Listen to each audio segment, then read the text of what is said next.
Subscribe करो हमारे channel Oxford school online को और साथ में जो बेल आइकन है उसको भी प्रेस करो ताकि आप देख सकें हमारी वीडियो सबसे पहले। So hello students, welcome back to the e-learning class of your science, and today we will study the part third of our chapter, that is silk. Before this we have learned about what are fibers, what are the different types of fibers, about what is a wool and how wool is processed in the industry. So the next part of the chapter is silk and the life cycle of silk. In this part we will study about what is a silk, how this silk moth used to converted into a silk fiber, and next will be the grades of silk and the variety of silks which we have in our markets. Now, talking about the silk, that silk fibers are obtained from silk worm, and it is obtained by a special species called Bombyx mori. It is called as Bombyx mori. So silk is an animal fiber, and the basic thing is that silk is also called as queen of fibers. It is also called as queen of fiber because it is one of the most finest quality of fiber, which can be weared in summer season also and in winter season. If you wear it in summer season, it will provide coolness to the body, and if it is wear in winter season, it will provide the warmness to the body. So it can be wear in both the seasons. Now, talking about the life cycle of a silk moth, so I have told you earlier also that the moth which used to carry this life cycle of a silk moth is its scientific name is Bombyx mori. So the adult moth mate with each other, that is the male moth and the female moth. Moth means species of silk worm. So silk worm, the male moth and the female moth, they all both interact with each other, and this female moth lays eggs on the special plant special leaves of a plant, that is mulberry leaves. The female moth lays many tiny eggs on the mulberry leaves, and after 20 days, these eggs gets converted into caterpillar. It gets converted into larva or caterpillar. A caterpillar hatches out of its mulberry leaves. It will not be visible to you, so I am just rotating it somewhat here. So after laying the eggs on the mulberry leaves, these eggs after 20 days converted into caterpillar, and this caterpillar used to feed their only used to eat that mulberry leaf on which that species lying, and after 6 months it gets converted into a round shape. Almost an egg-like shape is formed because this caterpillar used to secrete some liquid material from its mouth, and this liquid material surrounds its body in the shape of 8. It surrounds its body in the shape of 8, and it forms like this like structure it will be formed, and this is called cocoon. The caterpillar spins a cocoon of silk thread around itself. So it spun, especially it's used to just secrete that liquid part from its mouth, and that liquid parts used to get around the body of that caterpillar in the form of 8, and after some time it's converted into this. Now, when this cocoon is almost matured, a silkworm inside it will be in this form, that is pupa. After this, it will be formed into a pupa. Inside the cocoon, the caterpillar changes into pupa. When it is matured, it used to get converted into pupa. Now, when pupa is then we used to unwind the silk. Means we used to just put it into the hot water. This worm is killed in that cocoon, or we can just extract if it is live after just giving a hot bath. Then we used to collect the fibers, and we used to get for the further processing. So this is the whole life cycle of a silk moth, in which the female part gives the eggs on the mulberry leaves.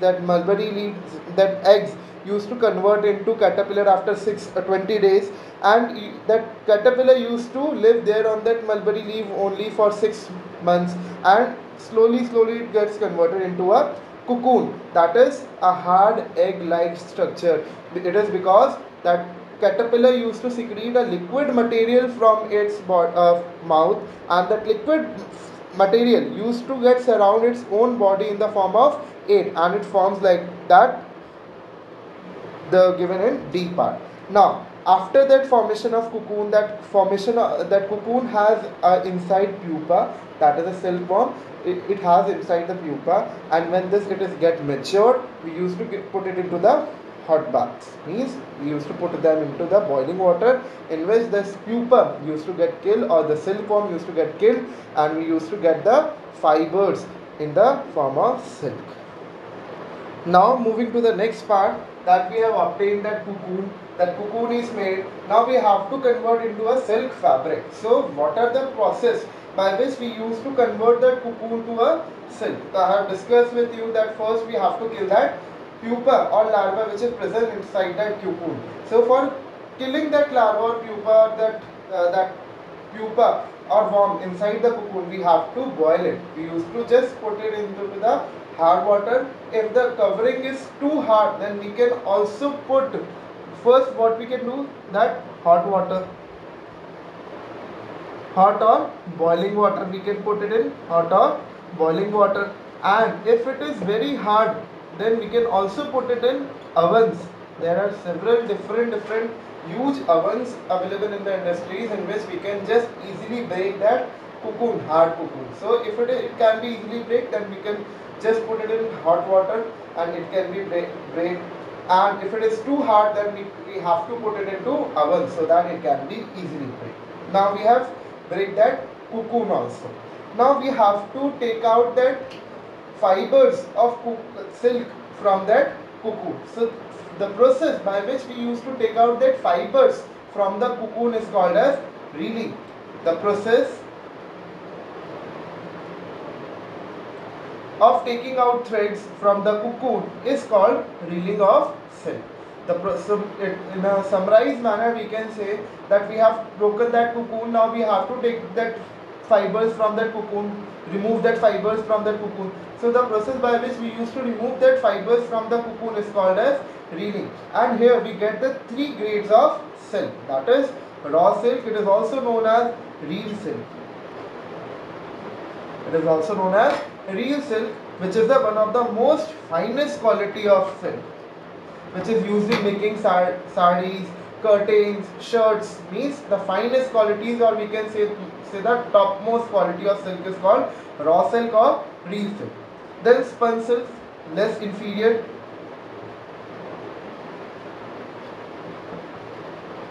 Inferior quality, which can be used for making these bed sheets or etc. Then the lowest, that is, we can say in other words, that is the waste. Waste silk is called as nail silk.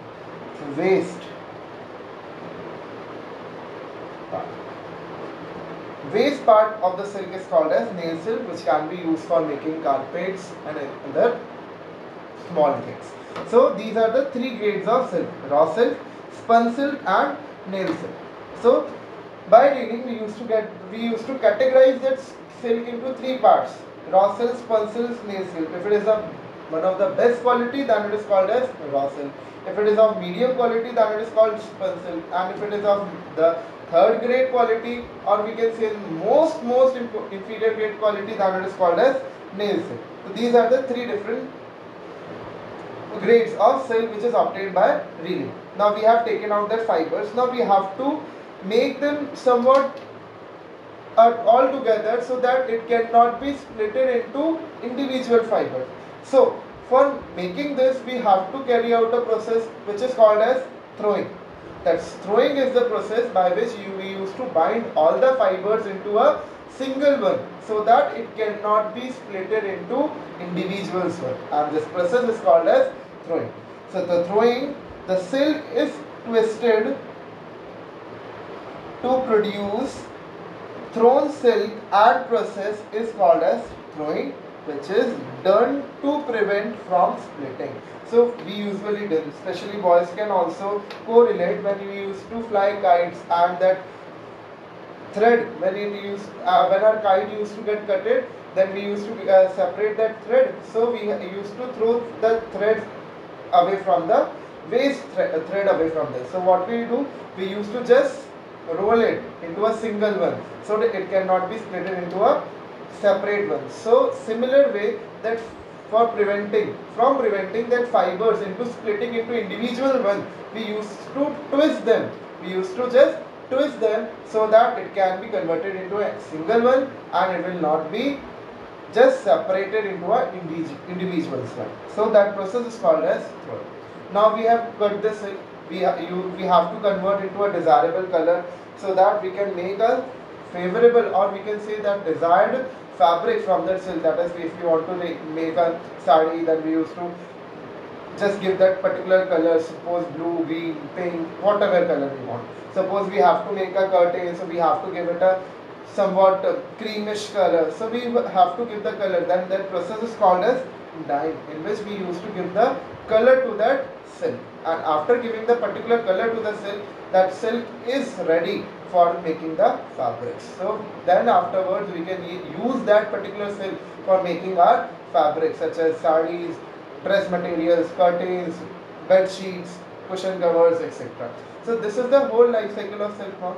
Then we have obtained this cocoon.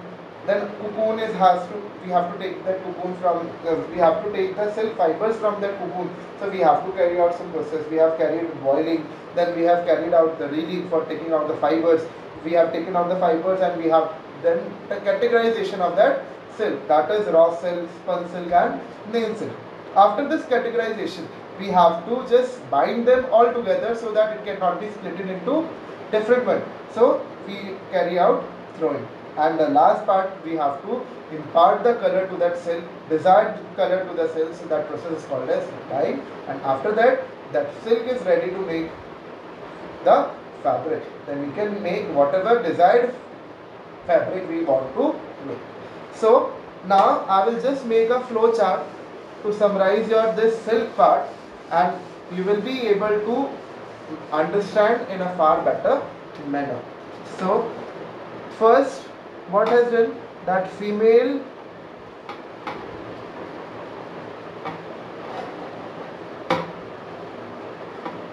moth lay eggs on mulberry leaves. I am just putting here mulberry leaves. Now it has laid the eggs. These eggs after 20 days changes into larva, or we can say caterpillar.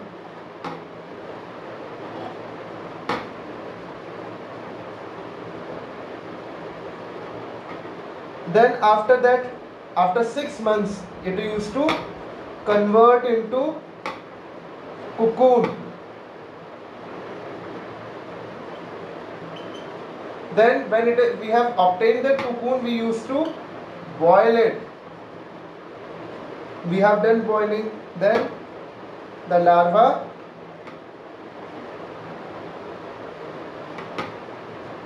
die. When it is dyed, we used to reel. We have done reeling so that we get silk fibers. We have got the silk fibers. Then what we have done? We have got the raw silk. Simple silk we have done. We have got that. I have said you also that we have done the categorization of the silk, that is raw silk, nail silk and spun silk. So we have got the raw silk. Then for preventing them from splitting into individual ones, we have done throwing. When we have done throwing, we have get the thrown silk, or in other word we can say that we have get the combined silk fiber. Now when we have got the combined silk fiber, we have done dyeing, and we have got the colored silk, and then after weaving, means we have to make it, then we will get the silk cloth. So this is the whole cycle in which we have what we have studied till now. That first the female moth lay eggs on mulberry leaves, then it gets, after 20 days it gets converted into larva, or we can say caterpillar. Then for 6 months that caterpillar used to rest upon that mulberry leaf only, used to eat that mulberry leaf and gets converted into cocoon. Now we have obtained that cocoon, then we have to take that silk fiber from it. So we have to boil it. So after boiling, that larva inside that cocoon used to die. When that larva inside the cocoon is die, then we have to reel it so that we can get the silk fibers. So after reeling, we get the silk fibers. When we have got the silk fibers, we have got it in the form of raw silk. We have studied three different categories of silk, that is raw, spun and nail silk. So we have got the raw silk. Then for preventing it from splitting into different, suppose कहीं वो बिखर ना जाए वो fibers, जो fibers हमको मिले. So for preventing it from it, we used to do throwing, and that combined silk is called as thrown silk. And after imparting the desired color, suppose we want white color, blue color, yellow color, pink color, green color, etc. what want, so we used to do dyeing, and after dyeing we get the color silk, and when that color silk we get for weaving, that is for making the cloth, we used to get silk cloth. This is the whole summarization of part of what we have studied today in this video. There are various other varieties of silk. That is, now I am talking about the varieties. We must have heard Chanderi silk, or that particular Maharashtrian silk. So these are the different categories. Tushar.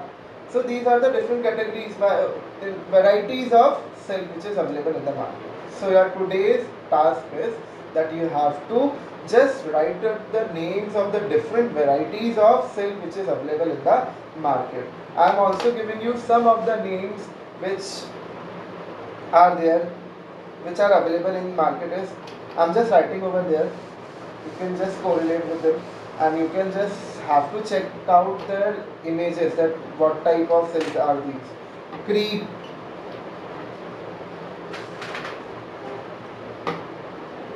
is there. Chanderi is there, which is most commonly used. Organza,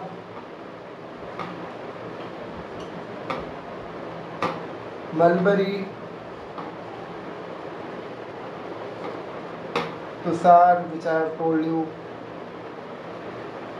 etc. Now apart from this, you have to search it on the, you can search in your Google, or you can search in your books also. So whatever book you are, and if you are not having the book, you can download it from the NCERTs just for reading purpose, or I am also sending you the PDF of your book with this video. So just read out the chapter, read out the what is a fiber, what are the different types of fibers, what is a wool, what are the steps which are involved in the processing of the wool, what is silk, what is the life cycle of silk moth, then how this cocoon is get converted into silk. So just first read out these things, then go through the notes which I have given to you. Just read that also. Then after doing this thing, that first you have watched all the 3 videos, then you have gone through the book part, then you have gone through the notes, then you will be able to understand this chapter in a far better manner. This is one of the most easiest chapter.